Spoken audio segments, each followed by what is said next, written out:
అధిక బరువుతో బాధపడుతున్నారా? వినీలాస్ వెయిట్ లాస్ డైట్ ప్లాన్ తో ఇంటి దగ్గర నుంచి హెల్దీగా బరువు తగ్గండి. అసిస్టెంట్ కొరియోగ్రాఫర్ జానీ మాస్టర్ లైంగిక వేధింపుల కేసులో కొత్త విషయాలు తెలుస్తున్నాయి.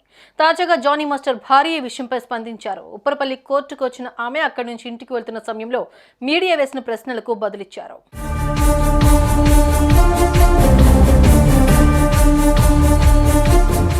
జానీ మాస్టర్ను ఉప్పరపల్లి కోర్టులో ప్రవేశపెట్టగా 14 రోజుల రిమాండ్ విధించారు. ఈ 14 రోజులు జానీ మాస్టర్ను విచారించనున్నారు పోలీసులు. అసలు ఏం జరిగింది అనేది రెండు వైపులా తెలుసుకుని రిపోర్ట్ రెడీ చేయనున్నారు. ఆ తర్వాత మళ్లీ న్యాయస్థానంలో ప్రవేశపెట్టనున్నారు. ప్రస్తుతం జానీ మాస్టర్ను చంచల్గూడ జైలుకు తరలించారు.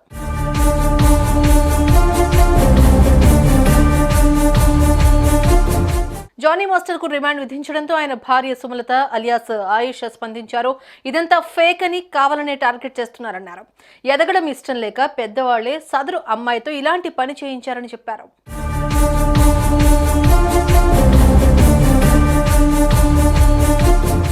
కాగా తన భర్త అమాయకుడని, ప్రతి ఒక్కరికి సాయపడేవారే కానీ జీవితాలు నాశనం చేసేవారు కాదన్నారు సుమలత. అసిస్టెంట్ కొరియోగ్రాఫర్గా ఛాన్స్ ఇస్తే ఇప్పుడు తల పట్టుకునేలా చేసిందన్నారు.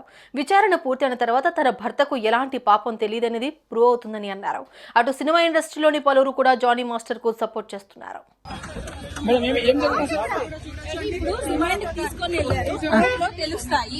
నేను అదే చెప్తున్నాను. అంటే ఇప్పటికీ జానీ మాస్టర్ ఇదంతా ఫేక్ కేసు అని చెప్తారా? ఇదంతా ఫేక్ కేసే. కోర్టులో